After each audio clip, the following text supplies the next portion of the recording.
Madame la Présidente. Madame la Commissaire, mes chers collègues, l'Union européenne est liée avec 18 pays ACP par des accords très anciens sur le sucre. Il serait évidemment inconcevable de mettre fin brutalement à ces liens étroits sous prétexte d'une réforme de notre organisation du marché du sucre, aussi nécessaire soit-elle.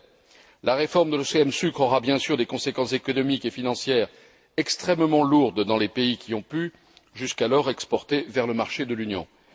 Mais ces effets iront bien au-delà. Pour la majorité de ces pays, le sucre n'est pas un produit comme un autre. La réforme aura chez eux un impact social gravissime en raison du rôle très particulier de la culture de la canne à sucre, rôle social, rôle économique, rôle culturel, rôle environnemental. Mes chers collègues, il y a urgence et il est hors de question d'attendre les perspectives financières 2007-2013 pour agir.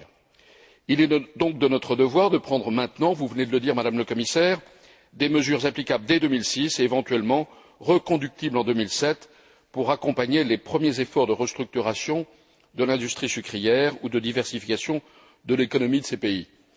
Madame la Commissaire, ce n'est certes pas le moment pour le Parlement de se prononcer sur les mesures définitives qui devront être mises en place, mais qu'il me soit permis de vous demander solennellement que celles qui seront proposées aux pays ACP soient à l'auteur de l'enjeu. Compte tenu des conversations que j'ai conduites avec le Conseil et de celles que j'ai pu avoir avec la Commission dans le cadre de la rédaction de ce rapport, je peux vous garantir que cette demande n'est pas seulement rhétorique. Rapide retour en arrière, si vous me le permettez. À l'unanimité, la Commission du développement du Parlement avait demandé que l'aide prévue par la Commission européenne pour 2006, jugée nettement insuffisante, soit doublée et portée de 40 à 80 millions d'euros. Je ne peux que regretter amèrement l'attitude de certains États membres qui ont tout fait pour bloquer cette proposition, notamment en refusant tout dialogue sur une quelconque augmentation par rapport aux 40 millions proposés. Cette somme ne devait pas bouger d'un euro et certains envisageaient même de la réduire.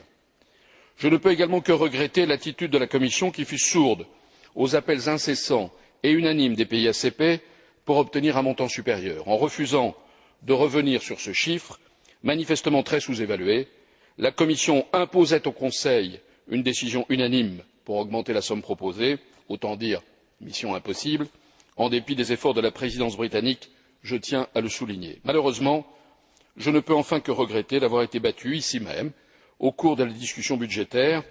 Il faudra d'ailleurs un jour dans ce Parlement prendre la mesure de la façon assez inacceptable dont la commission des budgets traite les priorités politiques dégagées par les autres commissions thématiques. Il est à mes yeux incompréhensible qu'une somme de 80 millions proposée par l'ensemble des membres de la commission du développement soit balayée d'un revers de main par leurs collègues du budget. Quoi qu'il en soit, nous avons été dans l'obligation d'accepter cet arrangement noué en dehors de nous. En effet, pour une mise en œuvre normale du règlement, et compte tenu du délai d'examen des plans d'action qui seront déposés par les pays ACP, il est indispensable de permettre une adoption dès la première lecture. Cette situation nous plaçait donc dans une impasse, puisque risquer de faire adopter un montant de 80 millions conduisait à une seconde lecture qui aurait menacé l'existence même du texte.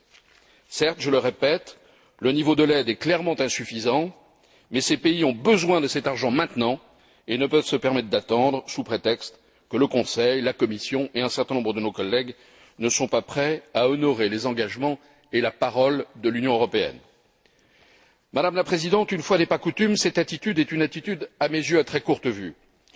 Au moment où l'Union participe à des négociations difficiles à l'OMC, demain à Hong Kong, après-demain ailleurs, les pays ACP risquent de se souvenir, je le crains, de la légèreté avec laquelle nous les avons traités.